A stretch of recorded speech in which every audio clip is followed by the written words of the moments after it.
Hi, hello, welcome back to our channel Medicine Moms. എല്ലാവരും എന്താ പറയുന്നത് സുഖമായിട്ടിരിക്കുന്ന വിദ്യയുടെ വീഡിയോ ഒക്കെ കണ്ടോ അനാറ്റമി ഒക്കെ പഠിക്കാൻ തുടങ്ങിയെന്ന് വിശ്വസിക്കുന്നു ഡെർമറ്റോളജിയുടെ പോർഷൻസ് ഒക്കെ കവർ ചെയ്തു എല്ലാവരും എന്തെങ്കിലും ഡൗട്ട് ഉണ്ടെങ്കിൽ കുറേ പേരൊക്കെ ഞങ്ങൾക്ക് മെയിൽ അയക്കുന്നുണ്ട് കേട്ടോ ഞങ്ങൾ പറ്റുന്ന രീതിയിൽ ഞങ്ങൾ അവർക്ക് റിപ്ലൈ ചെയ്യുന്നുണ്ട് പിന്നെ ഞങ്ങൾ ഒരു വാട്സാപ്പ് ഗ്രൂപ്പ് ഉണ്ട് സ്റ്റുഡൻസിന് വേണ്ടിയിട്ട് അതിൻ്റെ ആ ഒരു ഗ്രൂപ്പിൽ ജോയിൻ ചെയ്യണമെന്ന് ആർക്കെങ്കിലും ആഗ്രഹം ഉണ്ടെങ്കിൽ നമുക്ക് മെയിലിൽ റിക്വസ്റ്റ് ചെയ്താൽ മതി നമ്മൾ അവരെ ആഡ് ചെയ്ത് തരും ഗ്രൂപ്പിൽ അപ്പോൾ നിങ്ങൾക്ക് ഈ പഠിക്കുന്ന ചാപ്റ്റേഴ്സിൻ്റെ ഡൗട്ട്സും കാര്യങ്ങളും ഉള്ളത് നമുക്ക് അതിനകത്ത് നമുക്ക് സോൾവ് ചെയ്ത് തരാനായിട്ട് പറ്റും ഓക്കെ അപ്പം ഇന്ന് നമ്മൾ ഡീൽ ചെയ്യാൻ പോകുന്നതെന്ന് വെച്ച് കഴിഞ്ഞാൽ കൺവെൻഷണൽ ഗൈഡ് ലൈൻസ് ICDയുടെ conventional and general coding guidelines ആണ് മെയിനായിട്ട് ഞാൻ ഡിസ്കസ് ചെയ്യുന്നത് കേട്ടോ അതിനകത്ത് ഒരു 10 to 12 പോയിന്റ്സ് വരുന്നുണ്ട് അപ്പം എല്ലാത്തിൻ്റെ ഒരു ബ്രീഫായിട്ട് ഒരു ഡിസ്കഷൻ നമുക്ക് ചെയ്തു പോകാം അപ്പം മെയിനായിട്ട് ഫസ്റ്റ് പോയിന്റ് വരുന്നത് alphabetical index and tabular index എന്ന് പറഞ്ഞിട്ടാണ് ആൽഫബറ്റിക്കൽ ഇൻഡെക്സ് ടാബുലാർ ഇൻഡെക്സ് എന്ന് പറയുമ്പോഴത്തേക്കും നിങ്ങളുടെ ICDയുടെ ബുക്കിന്റെ ഒരു കംപ്ലീറ്റ് ഇൻഫോർമേഷൻ ആണ് ആൽഫബറ്റിക്കൽ ഇൻഡെക്സ് ആൻഡ് ടാബുലാർ ഇൻഡെക്സിൽ വരുന്നത് ഓക്കെ ബുക്ക് മെയിനായിട്ട് ഡിവൈഡ് ചെയ്തേക്കുന്ന രണ്ടായിട്ടാണ് ഫസ്റ്റ് വൺ എന്ന് പറയുന്നത് ആൽഫബറ്റിക്കൽ ഇൻഡെക്സും സെക്കൻഡ് പാർട്ട് എന്ന് പറയുന്നത് ടാബുലാർ ഇൻഡെക്സും ആയിട്ട് ഡിവൈഡ് ചെയ്തേക്കുന്നത് ഈ ആൽഫബറ്റിക്കൽ ഇൻഡെക്സിനകത്തെന്ന് വെച്ച് കഴിഞ്ഞാൽ 4 ആയിട്ടാണ് ഇത് ഡിവൈഡ് ചെയ്ത് വെച്ചേക്കുന്നത് ആൽഫബറ്റിക്കൽ ഇൻഡെക്സ് എന്ന് പറയുമ്പം തന്നെ നമ്മുടെ മനസ്സിൽ വരും ആൽഫബറ്റിക്കൽ ഓർഡറിലായിരിക്കും ആ സാധനം അറേഞ്ച് ചെയ്ത് വെച്ചിരിക്കുന്നത് ഈ പറഞ്ഞേക്കുന്ന ഈ 4 കാറ്റഗറി വരുന്ന ഏത് ടോപ്പിക് എടുത്താലും നമുക്ക് അതിനകത്ത് ആൽഫബറ്റിക്കൽ ഇൻഡെക്സിലായിരിക്കും നമുക്ക് കോഡ്സ് അറേഞ്ച് ചെയ്ത് വെച്ചേക്കുന്നത് ഇപ്പോൾ ഫോർ എക്സാമ്പിൾ ഇപ്പം ബ്രോങ്കൈറ്റിസ് പോലത്തെ ഒരു കണ്ടീഷൻ ആണെങ്കിൽ എൻ്റെ സ്റ്റാർട്ടിങ് ആൽഫബറ്റ് ബി അല്ലേ അപ്പം നമ്മൾ ആൽഫബറ്റ് ബി ഓപ്പൺ ചെയ്തിട്ട് നമ്മൾ തപ്പുമ്പോൾ നമുക്ക് ബ്രോങ്കൈറ്റിസ് എന്ന് പറഞ്ഞ കോഡ് കിട്ടും ഓക്കെ അപ്പോൾ ഇതിന്റെ ഫസ്റ്റ് വൺ എന്ന് പറയുന്നത് ഡിസീസസ് ഓർ ഇഞ്ചുറി അതിൽ നമുക്ക് എന്തെങ്കിലും ഒരു പെർട്ടിക്കുലർ ഡിസീസ് കണ്ടീഷൻസ് നമുക്കിപ്പോൾ ഡോക്ടർ ഡോക്യുമെന്റ് ചെയ്ത് നമ്മൾ കോഡ് ചെയ്യുവാണെങ്കിൽ ആ ഡിസീസ് കണ്ടീഷൻ കോഡ് ചെയ്യണമെങ്കിൽ ബുക്കിന്റെ ഫസ്റ്റ് പാർട്ടിലുള്ള ഡിസീസ് ആൻഡ് ഇഞ്ചുറിയുടെ ഇൻഡെക്സ് ലിസ്റ്റ് ഉണ്ട് അല്ലെങ്കിൽ ആൽഫബറ്റിക്കൽ ലിസ്റ്റ് ഉണ്ട് ആൽഫബറ്റിക്കൽ ലിസ്റ്റിൽ പോയിട്ട് നമ്മൾ ഡയഗ്നോസിസ് എടുത്ത് നമ്മൾ തപ്പി നമ്മൾ കോഡ് കണ്ടുപിടിക്കണം ഓക്കെ അതിനാണ് എക്സാമ്പിൾ ചെയ്യാൻ പറഞ്ഞാൽ ബ്രോങ്കൈറ്റിസ് ഇപ്പോൾ കഫ് ഫീവർ പോലത്തെ കണ്ടീഷൻസ് ആണെങ്കിൽ അതൊരു ഡയഗ്നോസ് ഒരു ഡിസീസ് ആണ് ഓക്കെ അപ്പോൾ ആ ഡിസീസ് കണ്ടീഷൻ നമ്മൾ ഇനീഷ്യലി ഉള്ള ആ ലിസ്റ്റിനകത്ത് പോയി നമ്മൾ കണ്ടുപിടിച്ച് എടുക്കണം ഓക്കെ നെക്സ്റ്റ് വൺ എന്ന് പറഞ്ഞാൽ എക്സ്റ്റേണൽ കോസിനകത്ത് എന്നതാ വരുന്നത് എക്സ്റ്റേണൽ കോസിനകത്ത് ഇപ്പോൾ ഫോർ എക്സാമ്പിൾ ഇപ്പോൾ ഒരു കുട്ടി ഓടിക്കളിക്കുമായിരുന്നു പ്ലേ ഗ്രൗണ്ടിൽ ഓടിക്കളിച്ച സമയത്ത് വേറൊരു കുഞ്ഞിൻ്റെ കൂടെ കൊളീഷനായിട്ട് താഴെ വീണു ഓക്കെ ഇതാണ് നമുക്ക് കോഡ് ചെയ്യാൻ കിട്ടിയേക്കുന്ന സിനാരിയോ ഇതിനകത്തിൽ നമ്മൾ എക്സ്റ്റേണൽ കോസ് ഏതാ കണ്ടുപിടിക്കുന്നത് കുട്ടി ഓടി വീണു എവിടെയാ ഓടിയത് പ്ലേ ഗ്രൗണ്ടിൽ കൊളീഷനായിട്ട് വീണു അപ്പൊ നമ്മളുടെ എക്സ്റ്റേണൽ കോസ് എന്ന് പറയുന്നത് എവിടെയാണ് വീണത് എങ്ങനെയാണ് വീണത് ഇതാണ് എക്സ്റ്റേണൽ കോസ് എന്ന് പറയുന്നത് ഓക്കെ അപ്പം ഈ എക്സ്റ്റേണൽ കോസിന്റെ കോഡ്സ് കിട്ടണമെങ്കിൽ ഒരിക്കലും നമ്മൾ ഡിസീസസിന്റെ ലിസ്റ്റിൽ പോയിട്ട് നോക്കിക്കഴിഞ്ഞാൽ നമുക്ക് കിട്ടുകയില്ല നമ്മൾ എന്നാ ചെയ്യേണ്ടത് എക്സ്റ്റേണൽ കോസസിന്റെ സെപ്പറേറ്റ് അത്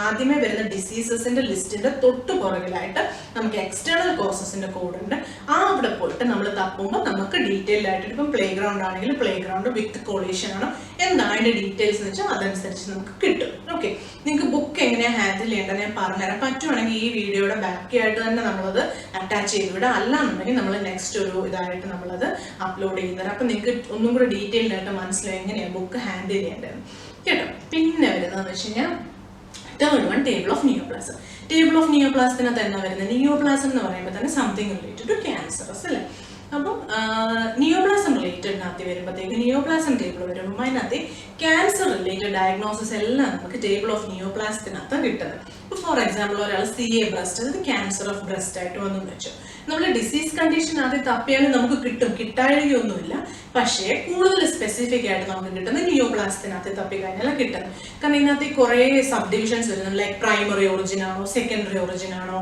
കാൻസിനോമ ഇൻസിറ്റു ആണോ അങ്ങനത്തെ കുറേ കാര്യങ്ങൾ വരുന്നുണ്ട് അപ്പൊ നമുക്കത് കൺഫേം ആയിട്ട് ക്ലിയർ ആയിട്ട് സ്പെസിഫൈഡ് ആയിട്ട് നമുക്ക് കോഡ് ചെയ്യാനെ കൊണ്ടും നിയോപ്ലാസം ടേബിളിൽ നോക്കിക്കഴിഞ്ഞാൽ നമുക്ക് ക്ലിയർ ആയിട്ട് മനസ്സിലാവും ഓക്കെ പിന്നെ വരുന്നത് table of drugs and chemicals table of drugs and കെമിക്കൽസിനകത്ത് എന്നാന്ന് ചോദിച്ചാൽ നമ്മൾ എന്തെങ്കിലും ഒരു മെഡിസിൻ റിലേറ്റഡ് ആയിട്ട് കോഡ് ചെയ്യുക ഇപ്പോൾ ഫോർ എക്സാമ്പിൾ ഒരു കുഞ്ഞ് അസറ്റാമിനോഫിൻ പോയ്സണിങ് ആയിട്ട് വന്നു എന്ന് വെച്ചു ഇപ്പോൾ അസറ്റാമിനോഫിൻ പോയ്സണിങ് അല്ലേ അസറ്റാമിനോഫിൻ എന്ന് പറയുന്ന അവിടുത്തെ മെഡിസിനും പോയ്സണിങ് എന്ന് പറയുന്നതാണ് കുട്ടിക്ക് സംഭവിച്ചത് ഓക്കെ അപ്പോൾ നമ്മൾ എന്താ ചെയ്യുന്നത് ഡ്രഗ് ആൻഡ് കെമിക്കൽ ടേബിളിൽ പോയിട്ട് ആൽഫബറ്റിക്കൽ ഓർഡറിൽ നമ്മൾ അസറ്റാമിനോഫിൻ കണ്ടുപിടിക്കും അസറ്റാമിനോഫിൻ കണ്ടുപിടിച്ച് കഴിയുമ്പം അതിനകത്തിൽ കുറേ സബ് ഡിവിഷൻസ് ഉണ്ട് like poisoning, adverse effect, overdose, അങ്ങനെ വന്നിട്ടൊരു 4-5 ക്ലാസിഫിക്കേഷൻ ഉണ്ട്. അതിനകത്ത് നമുക്ക് വേണ്ട എന്നതാ പോയ്സണിങ്. ഞാൻ പറഞ്ഞ സിനാരിയോ അനുസരിച്ചിട്ടാണെങ്കിൽ പോയ്സണിങ്.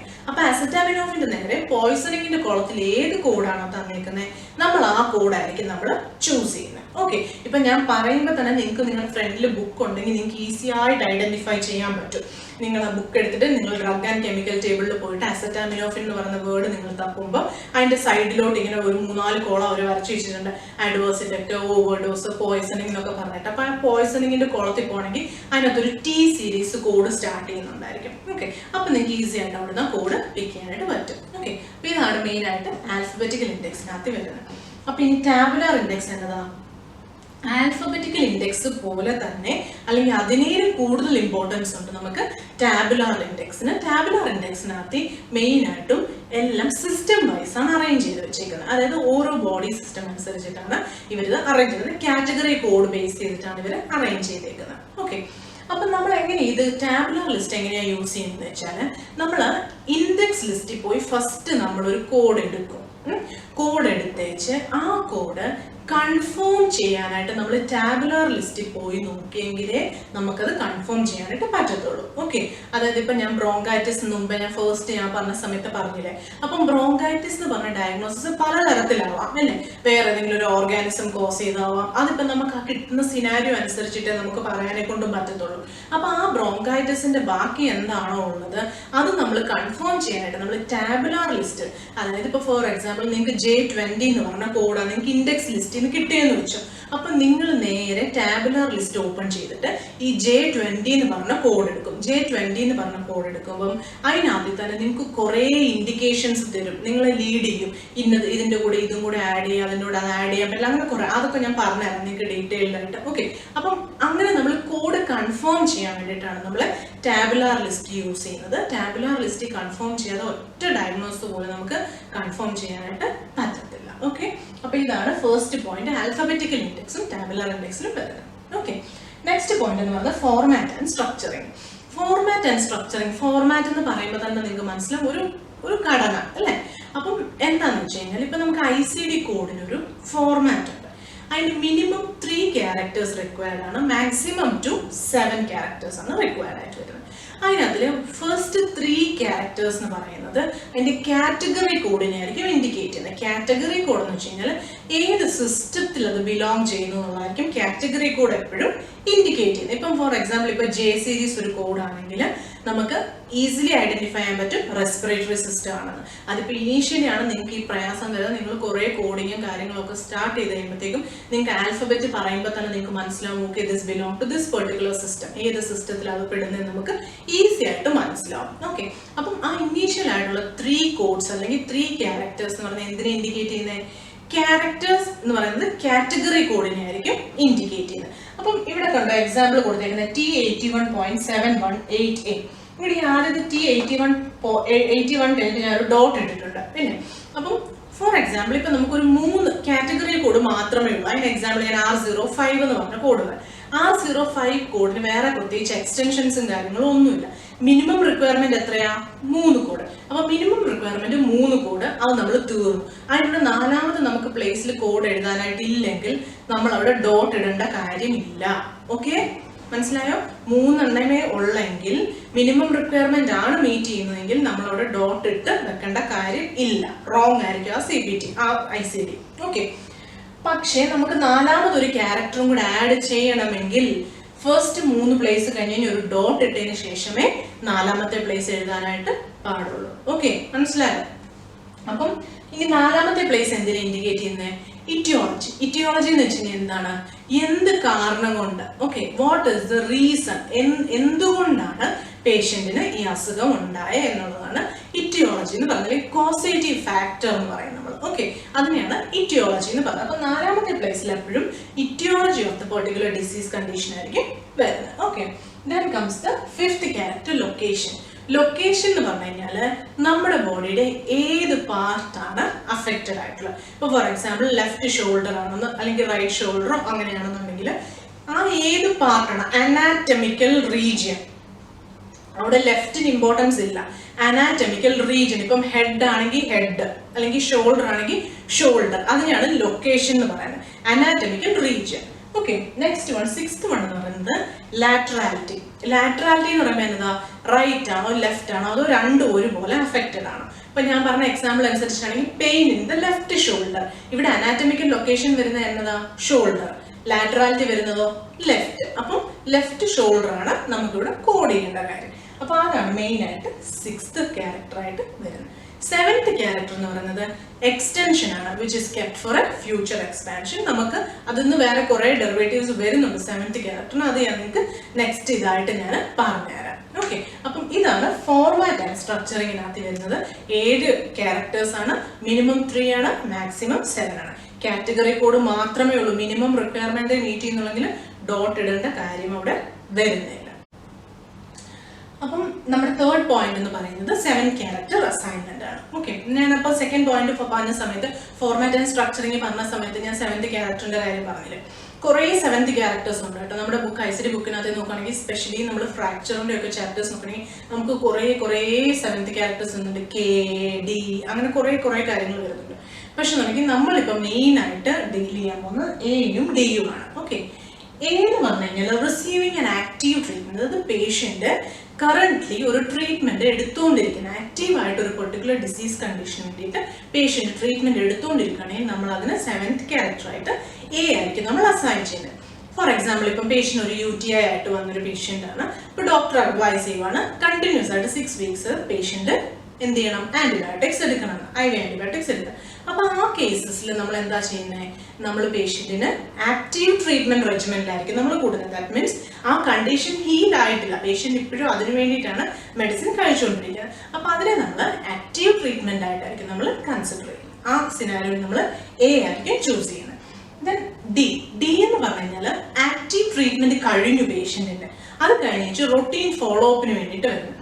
ഇപ്പൊ അതിനൊരു എക്സാമ്പിൾ പറയുകയാണെങ്കിൽ എന്നതാ, ഇപ്പം വീണ്ടും നമ്മൾ കൈ ഒടിഞ്ഞു എന്ന് വെച്ചു. ഇപ്പൊ കൈ ഒടിഞ്ഞു, കൈയുടെ സർജറിയും കാര്യങ്ങളും എല്ലാം കഴിഞ്ഞ് ഡിസ്ചാർജ് ചെയ്യുന്ന സമയത്ത് എങ്ങനെയാണ് നമ്മൾ പ്ലാസ്റ്റർ ഒക്കെ ഇട്ടിട്ടായിരിക്കും വീട്ടിൽ പോകുന്നത്. അപ്പൊ അത് കഴിഞ്ഞിട്ട് നമ്മളിത് ഫോളോ അപ്പിന് വരും, ഇത് എടുത്ത് കളയണ്ടേ. അപ്പം ആ വരുന്ന ഫോളോ അപ്പിനെയാണ് നമ്മൾ റൊട്ടീൻ കെയർ ആയിട്ട് പറയുന്നത്. അത് നമ്മുടെ active treatment post operative period കൊണ്ട് കഴിഞ്ഞു, നമുക്ക് തരാനുള്ള മെഡിസിൻ എല്ലാം തന്നു, നമ്മുടെ വൂണ്ട് എല്ലാം ഹീലായി, ബട്ട് സ്റ്റിൽ അലൈൻമെന്റ് ശരിയാവാൻ വേണ്ടിയിട്ട് മാത്രം വെച്ചിരിക്കുന്നതുകൊണ്ടാണ് നമുക്ക് പ്ലാസ്റ്റർ ഇട്ട് നമ്മൾ വീട്ടിൽ വിടുന്നത്. അതിന്റെ കറക്ഷന് വേണ്ടിയിട്ട് നമ്മൾ തിരിച്ചു വരുമ്പോൾ റൊട്ടീൻ കെയർ ആയിട്ടായിരിക്കും നമ്മൾ കൺസിഡർ ചെയ്യുന്നത്. അപ്പോൾ 7th ക്യാരക്ടർ അസൈൻ ചെയ്യുന്ന കാലത്ത് നിങ്ങൾ മെയിൻ ആയിട്ട് ശ്രദ്ധിക്കേണ്ട 2 കാര്യം എന്ന് പറയുന്നത്, whether the patient is receiving active treatment, patient active treatment ആണോ കിട്ടുന്നത് അതോ പേഷ്യന്റ് റൊട്ടീൻ കെയർ ആണോ എടുക്കുന്നത്. ഓക്കെ, അപ്പം ഇത് നമ്മൾ നിങ്ങൾക്ക് ഐഡന്റിഫൈ ചെയ്യാൻ പറ്റുമെങ്കിൽ ഈസി ആയിട്ട് നിങ്ങൾക്ക് 7th ക്യാരക്ടർ കോഡ് ചെയ്യാനായിട്ട് പറ്റും. പിന്നെ വരുന്നതെന്ന് വെച്ചാൽ place holder character. 4th point വരുന്ന പ്ലേസ് ഹോൾഡർ ക്യാരക്ടർ. ഞാനിവിടെ എക്സ് എന്ന് എഴുതിയിട്ടുണ്ട്, used in empty spaces. Okay, X എന്ന് പറയുന്നത് നമ്മൾ പ്ലേസ് ഹോൾഡർ ആയിട്ടാണ് യൂസ് ചെയ്യുന്നത്. ഫസ്റ്റ് ബോർഡിൽ നിങ്ങൾ കണ്ടില്ലായിരുന്നു, ഞാനൊരു ICD കോഡ് എഴുതി വെച്ചേക്കുന്നത്.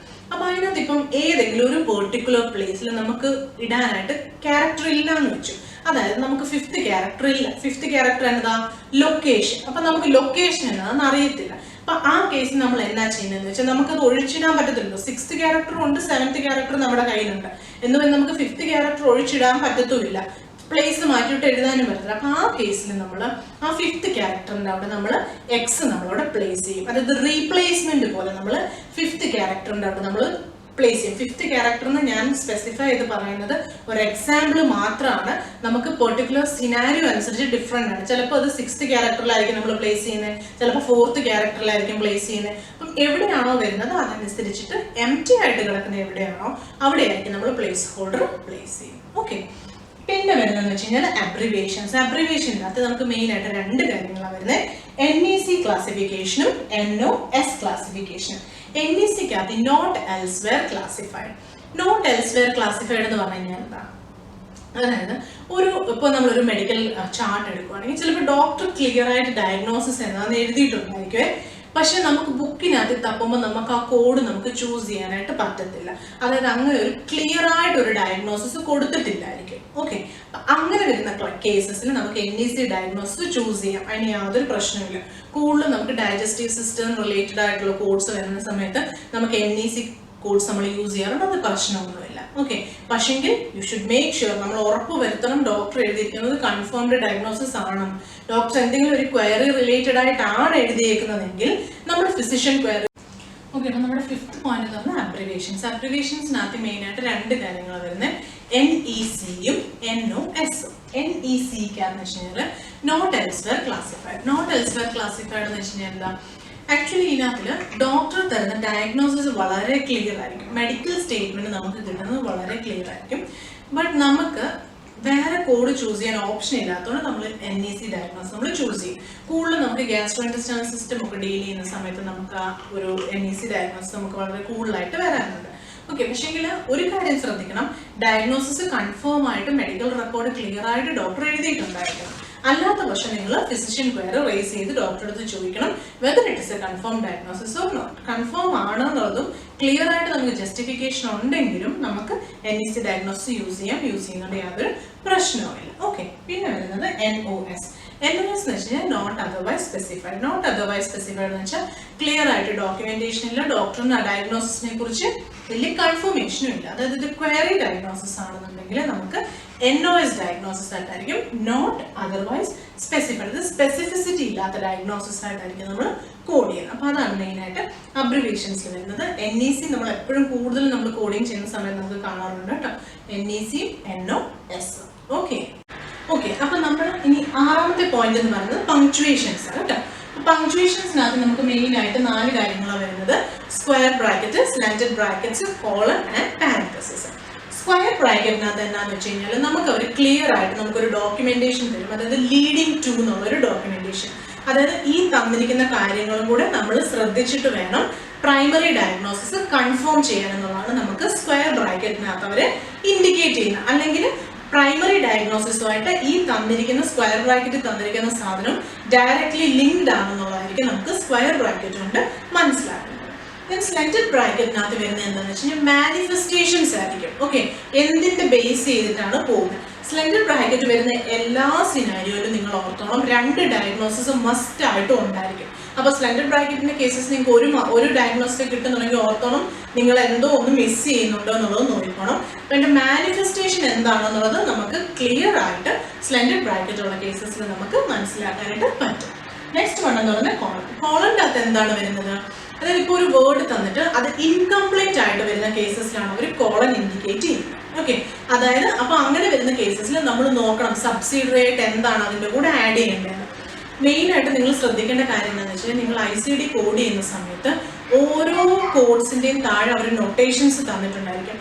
ആ നൊട്ടേഷൻസ് വളരെ ക്ലിയർ ആയിട്ട് നിങ്ങൾ നോക്കി മനസ്സിലാക്കണം. കാരണം എന്താണെന്ന് വെച്ചാൽ എന്തെങ്കിലും ഒരു നൊട്ടേഷൻ നിങ്ങൾ വിട്ടുപോയി കഴിഞ്ഞാൽ ചിലപ്പോൾ നിങ്ങൾ അത്രയും നേരം മെനക്കെട്ട് കോഡ് കണ്ടുപിടിച്ചത് തെറ്റായിപ്പോകും. മനസ്സിലായി? അപ്പൊ നിങ്ങൾക്ക് ഇൻ കേസ് ഒരു ഗൈഡ് ലൈൻ മറന്നു പോയെന്ന് പറഞ്ഞാലും അവർ തന്നിരിക്കുന്ന നൊട്ടേഷൻ നിങ്ങൾ ക്ലിയർ ആയിട്ട് ഫോളോ ചെയ്യുകയാണെങ്കിൽ നമുക്ക് കറക്റ്റ് ആയിട്ട് കോഡിൽ ലാൻഡ് ചെയ്യാനായിട്ട് പറ്റും. മനസ്സിലായി? അപ്പൊ അത് കാരണം അവർ പറയുന്ന നൊട്ടേഷൻസ് വളരെ ശ്രദ്ധിക്കണം. ഈ നൊട്ടേഷൻ എവിടെയാണ് നമുക്ക് അവൈലബിൾ എന്ന് ചോദിച്ചു കഴിഞ്ഞാൽ നമ്മൾ ഇനീഷ്യലി എന്നാ ചെയ്യുന്നത്, ഇൻഡെക്സ് ലിസ്റ്റിൽ പോയിട്ട് നമ്മൾ കോഡ് പിക്ക് ചെയ്യും. ഇൻഡെക്സ് ലിസ്റ്റിൽ പോയി കോഡ് പിക്ക് ചെയ്ത ശേഷം നമ്മൾ എന്നാ ചെയ്യുന്നത്, ടാബുലാർ ലിസ്റ്റിൽ പോയി നമ്മൾ കൺഫേം ചെയ്യും നമ്മുടെ ഡയഗ്നോസിസ് എന്നുവെച്ചാൽ നമ്മളത് എഴുതുന്നുള്ളൂ. അപ്പം ആ നമ്മൾ ടാബുലാർ ലിസ്റ്റ് നോക്കുന്ന സമയത്ത് ഓരോ കോഡിന്റെയും താഴെ അവർ നൊട്ടേഷൻസ് തന്നിട്ടുണ്ടായിരിക്കും. അപ്പൊ ആ നൊട്ടേഷൻ നോക്കുമ്പോൾ നിങ്ങൾക്ക് മനസ്സിലാവും ഇതിൻ്റെ കൂടെ ആ കോഡ് പോകുമോ, നമ്മൾ എടുത്തേക്കുന്ന സെക്കൻഡറി കോഡ് കറക്റ്റ് ആണോ, അതൊക്കെ നമുക്ക് ഈസി ആയിട്ട് നമുക്ക് മനസ്സിലാക്കാനായിട്ട് പറ്റും. അപ്പം കോളൻ എന്ന് പറഞ്ഞു കഴിഞ്ഞാൽ എന്താണ്, ഇൻകംപ്ലീറ്റ് ആയിട്ടുള്ള ഒരു വേർഡ് ആയിരിക്കും അവർ തന്നിരിക്കുന്നത്. അതിൻ്റെ കൂടെ സബ് കാറ്റഗറിയായിട്ട് തന്നിട്ടുള്ള എന്തെങ്കിലും കൂടെ ആഡ് ചെയ്താൽ മാത്രമേ ആ തന്നിരിക്കുന്ന സെന്റൻസ് കംപ്ലീറ്റ് ആവുള്ളൂ. ഓക്കെ, പിന്നെ വരുന്നത് എന്താ, പാരന്തസിസ്. പാരന്തസിസിനകത്ത് എന്താണെന്ന് വെച്ചാൽ ഓൾട്ടർനേറ്റീവ് ആയിട്ട് വരുന്ന ടേംസ് അവർ പാരന്തസിസിനകത്ത് ആഡ് ചെയ്തിട്ടുണ്ടായിരിക്കും. വിച്ച് ഈസ് വെരി ഈസി, നമുക്ക് ഈസി ആയിട്ട് കമ്മ്യൂണിക്കേറ്റ് ചെയ്ത് നമുക്ക് ഈസി ആയിട്ട് കോഡ്സ് ചൂസ് ചെയ്യാനായിട്ട് ഹെൽപ്ഫുൾ ആയിരിക്കും. ഓക്കെ, അപ്പൊ ഇതാണ് പങ്ക്ച്വേഷൻസിനകത്ത് വരുന്നത്. പിന്നെ വരുന്നതെന്ന് വെച്ചാൽ അതർ ആൻഡ് അൺസ്പെസിഫൈഡ്. അത് നമ്മൾ NEC ക്ലാസിഫിക്കേഷൻ പറഞ്ഞതിൻ്റെ കൂട്ടത്തിൽ തന്നെ വരുന്നതാണ്. അതായത് ഡോക്ടറുടെ ഡോക്യുമെന്റേഷൻ ക്ലിയർ ആണ്, but forcefully we are choosing a diagnosis. Other specified എന്ന് വെച്ച് കഴിഞ്ഞാൽ എന്തോ സ്പെസിഫൈഡ് ആണ്, but it is not clear. അതായത് ഒരു ക്വയറി ഡയഗ്നോസിസ് പോലത്തെ കേസസ് ആണ് അതർ സ്പെസിഫൈഡ് വരുന്നത്. അൺസ്പെസിഫൈഡ് എന്ന് വെച്ച് കഴിഞ്ഞാൽ ഡോക്ടർ ഹാസ് ഡോക്യുമെന്റഡ് ക്ലിയർലി, അതായത് ഡോക്യുമെന്റേഷൻ വളരെ ക്ലിയർ ആയിട്ടും കൺഫേം ആയിട്ടും പറയുന്നുണ്ട് ഡയഗ്നോസിസ് ഇന്നതാണ്. പക്ഷെ നമുക്ക് ആ പെർട്ടിക്കുലർ കോഡ് അവൈലബിൾ അല്ലാത്തതുകൊണ്ട് നമ്മൾ അൺസ്പെസിഫൈഡ് ചൂസ് ചെയ്യും. അത്രയേ ഉള്ളൂ. അതർ സ്പെസിഫൈഡും അൺസ്പെസിഫൈഡും തമ്മിലുള്ള വ്യത്യാസം. ഓക്കെ, പിന്നെ വരുന്നത് ഇൻക്ലൂസീവ് നോട്ട്സ്. ഇൻക്ലൂസീവ് നോട്ട്സ് എന്ന് പറഞ്ഞാൽ നമ്മൾ ചൂസ് ചെയ്യുന്ന ഒരു ഫോർ എക്സാമ്പിൾ ഇപ്പം നമ്മൾ ക്രോണിക് ബ്രോങ്കൈറ്റിസ് എന്ന് പറഞ്ഞ കോഡ് ചൂസ് ചെയ്തെന്ന് വെച്ചാൽ അപ്പം അതിൻ്റെ താഴെ അവർ കുറേ സബ്സിഡറി കോഡ്സ് വന്നിട്ട്, അതായത് ട്രക്കിയോ ബ്രോങ്കൈറ്റിസ് അങ്ങനെ എന്തൊക്കെയോ ഒരു 3-4 കോഡ്സ് അവർ പറയുന്നുണ്ട്. അത് എന്നാന്ന് വെച്ചാൽ നമ്മൾ ഫസ്റ്റ് ചൂസ് ചെയ്ത ആ ക്രോണിക് ബ്രോങ്കൈറ്റിസിന്റെ അകത്തിൽ ഈ താഴെ തന്നിരിക്കുന്ന കോഡ്സും ഇൻക്ലൂഡഡ് ആണെന്ന്, അതായത് ആ ഫസ്റ്റ് ചൂസ് ചെയ്തതും അതിൻ്റെ കൂടെ താഴെ തന്നിരിക്കുന്ന കോഡും നമ്മൾ രണ്ടായിട്ട് കോഡ് ചെയ്യേണ്ട കാര്യമേ ഇല്ല. ആ ഫസ്റ്റ് നമുക്ക് കിട്ടുന്ന ആ കോഡ് മാത്രം നമ്മൾ കോഡ് ചെയ്താൽ മതിയായിരിക്കും. അപ്പം അതാണ് നമുക്ക് ഇൻക്ലൂസീവ് നോട്ട്സ് എന്ന് പറയുന്നത്. നെക്സ്റ്റ് 9ാമത്തെ പോയിന്റ് എന്ന് പറയുന്നത് എക്സ്ക്ലൂഡ്സ് നോട്ട്. എക്സ്ക്ലൂഡ്സ് നോട്ട്സിനകത്ത് 2 കാര്യങ്ങളാണ് വരുന്നത്. എക്സ്ക്ലൂഡ്സ് 1ഉം വരുന്നുണ്ട്, എക്സ്ക്ലൂഡ്സ് 2ഉം വരുന്നുണ്ട്. എക്സ്ക്ലൂഡ്സ് 1-നകത്ത് എന്താ വരുന്നതെന്ന് വെച്ചാൽ അക്വേർഡ് ആൻഡ് കൺജനൈറ്റൽ കണ്ടീഷൻ. അതിൻ്റെ ഒരു മെയിൻ ഒരു എക്സാമ്പിളാണ് ഞാൻ നിങ്ങൾക്ക് പറഞ്ഞത്. അതായത് 2 ഓപ്പോസിറ്റ്, എൻറ്റയർലി ഓപ്പോസിറ്റ് ആയിട്ടുള്ള 2 കാര്യങ്ങൾ നമുക്ക് കോഡ് ചെയ്യാനായിട്ട് പറ്റത്തില്ല.